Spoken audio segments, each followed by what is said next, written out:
As we just heard from Jacob, this year's Adelaide Writers' Week has been cancelled after being engulfed in controversy following the decision to disinvite Australian-Palestinian author Randa Abdel Fattah. The move prompted nearly 200 writers to pull out of the event in protest, and earlier today, Adelaide Writers' Week director Louise Adler resigned, saying she could not be party to silencing writers. Louise Adler spoke exclusively to 7:30. Louise Adler, welcome to 7:30. Thank you for having me. Adelaide Writers' Week has now been cancelled for 2026. Did it have to come to this? I think unfortunately it did. It proved to be untenable. I think when we look back on this history, we will see a masterclass in poor governance, an act of cultural vandalism, a moment when 180 writers said we will not support censorship. We will not support the denigration of one particular writer. And we can go into the details of that, but I think this is a landmark, a watershed moment in the history of Adelaide Writers' Week. But it is of a piece with all the other issues that we've seen unfold in the last few years in the arts community. Whether we're talking about Khaled Subsabi at Creative Australia, whether we're talking about the MSO and Jason Gillam, whether we're talking about Bendigo Writers' Week, we've had a succession of dramas of this sort where political interference and donors and lobby groups have been able to come in and have an influence and an effect on what is programmed and what is not programmed. What evidence is there of political interference in the decision to disinvite Randa Abdel Fattah? Well, the evidence is the Premier of South Australia has been absolutely upfront about him and his own involvement in communicating to the board of Adelaide Festival that he strongly was opposed to Randa Abdel Fattah's presence and invitation. So he's been absolutely upfront and honest about that.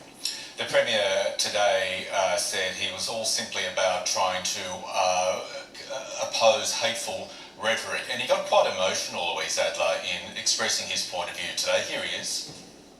I did my best to examine my conscience and offer a view that I believe is consistent with the interests of compassion and advancing the cause of people treating each other with decency and humanity, regardless of their background.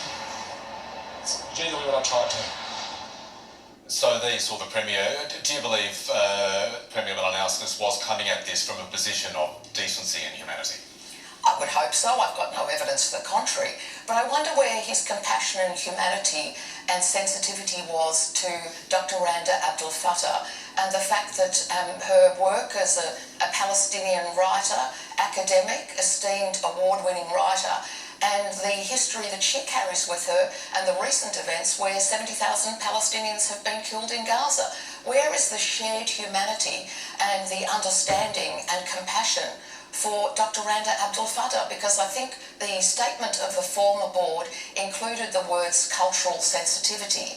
And I wondered, I understand we all should embrace the idea of cultural sensitivity, but I wondered where the cultural sensitivity was to the one Palestinian writer who was deemed inappropriate for a Writers' Festival. Well, that was the point. You're going to the point the board made in agreeing to disinvite Abdel Fattah, saying in their view it was not culturally sensitive to invite her to appear, even though they stressed her writings had nothing to do with the Bondi terror attack. It would not be culturally sensitive for her to appear at Writers' Week so soon after Bondi. Was that a reasonable point to make? Actually, the word salad of the statement issued by the board in invoking Bondi suggests a kind of implied dog whistle that actually she is deemed as a Palestinian. The only writer, by chance, happens to be Palestinian, but it's actually not by chance. She is not to be invited. She's to be disinvited. So I think that the invocation of the Bondi issue, of the tragedy and atrocity of Bondi, and we have to think about that very seriously, because if that was not pertinent, why was it in there? If we were not raising perhaps the perception that she had something to do with the Bondi atrocity, it should never have been invoked in that very clumsy statement. In fact, was the board under pressure, to your knowledge, to remove Dr. Abdel Fattah before the Bondi attack? I would wouldn't know whether there was pressure exerted from the Premier's office or from the Department of Premier and Cabinet or from outside influences. There has certainly been a history dating back to 2023 of lobbyists, pro-Israel lobbyists, arguing against the inclusion of Palestinian writers in the festivals that I've directed. This is a long story. They were assisted and abetted by the Murdoch press in a campaign to silence particular Palestinian writers who came to Writers' Week in 2023 and conducted themselves with civility, respect and empathy. In fact, it went so far as the Premier, who we've just watched on your program, actually announced at the town hall event with 1,200 people watching on that he had thought about cancelling the funding of Writers' Week. He had thought about his own objections to a particular writer's viewpoint, and he had come to the conclusion that if we were to be cancelling a writer, if a politician of the day or a government of the day was to cancel a particular writer or to exhort the board to cancel a particular writer, we might as well be living in Putin's Russia. And I'm wondering what we make of that contradiction, that in 2023 he's able to be clear that he's entitled to his own view, he's entitled not to go to her session, as we all are, or any other session at Writers' Week.